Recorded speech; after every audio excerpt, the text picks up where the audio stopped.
नमस्कार, बहुत स्वागत है आपका। हिंदी खबर देख रहे हैं आप और मैं हूं आपके साथ श्रेया दीक्षित। तो पश्चिम एशिया में जिस तरीके से लगातार तनाव बढ़ता हुआ नजर आ रहा है, उसी बीच अमेरिका की ओर से जो बड़ा ऐलान किया गया है उस पर अब सबकी निगाहें टिकी हुई हैं। रिपोर्ट देखिए।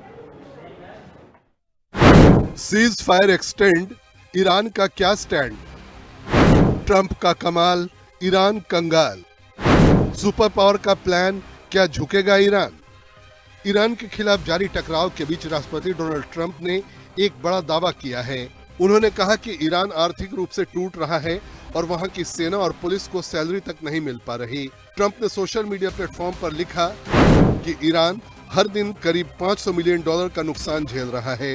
होर्मुज स्ट्रेट पर दबाव और समुद्री ब्लॉकेड की वजह से ईरान की कमाई लगभग रुक गई है और अब हालात इतने खराब हैं कि सुरक्षा बलों में भी नाराजगी है।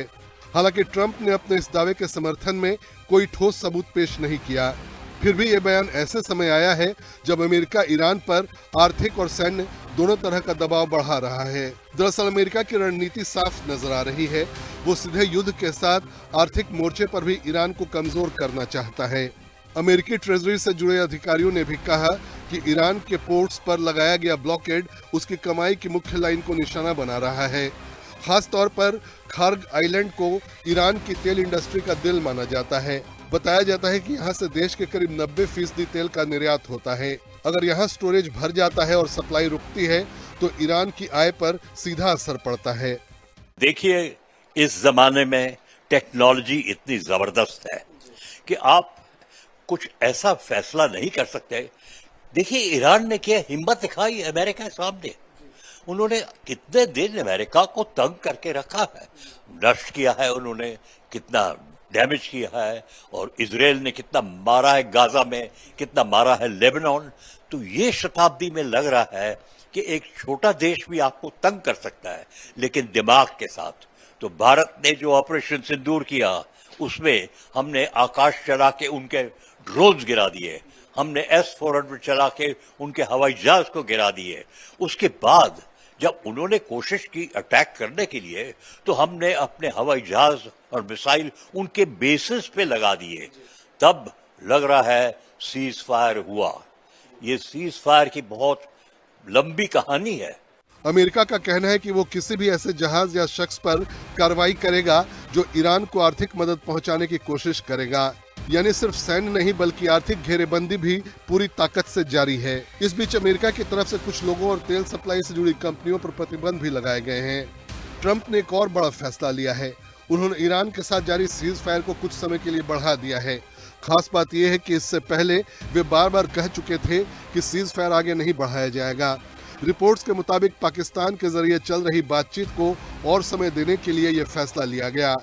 कहा गया कि ईरान के भीतर अलग अलग विचार चल रहे हैं और उसे एक संयुक्त प्रस्ताव तैयार करने के लिए समय चाहिए। ये सीज फायर की बहुत लंबी कहानी है और छोटी कहानी भी है, क्योंकि ट्रंप साहब ने कहा कि मैंने कराया है, लेकिन भारत ने ये फैसला लिया जब डीजीएमओ पाकिस्तान के हमारे डीजीएमओ से फोन पर भीख मांग रहे थे कि मुझे सीज फायर चाहिए। लेकिन पाकिस्तान की कहानी है कि उन्होंने कोशिश की, जैसे बालाकोट के बाद उन्होंने हवाई जहाज 24 लगाए, हमारा एक हवाई जहाज MiG-21 गिर गया था और उनका एक F-16 गिर गया। इस समय कहते हैं कि उनके मिलिट्री गई प्राइम मिनिस्टर शरीफ के पास कि एक मिसाइल भारत को लगाओ, लेकिन उन्होंने इजाजत नहीं दी। लेकिन उस वक्त प्रेसिडेंट ट्रंप को कहते थे, बहुत फिक्र था कि एक लड़ाई न हो जाए, बड़ी लड़ाई न हो जाए भारत और पाकिस्तान में। और कहते हैं उन्होंने कोशिश की पाकिस्तान को कि भाई सीज फायर मांगो। ये कहानी पूरी नहीं हुई, लेकिन ट्रंप साहब कहते हैं मैंने किया ये सीज फायर।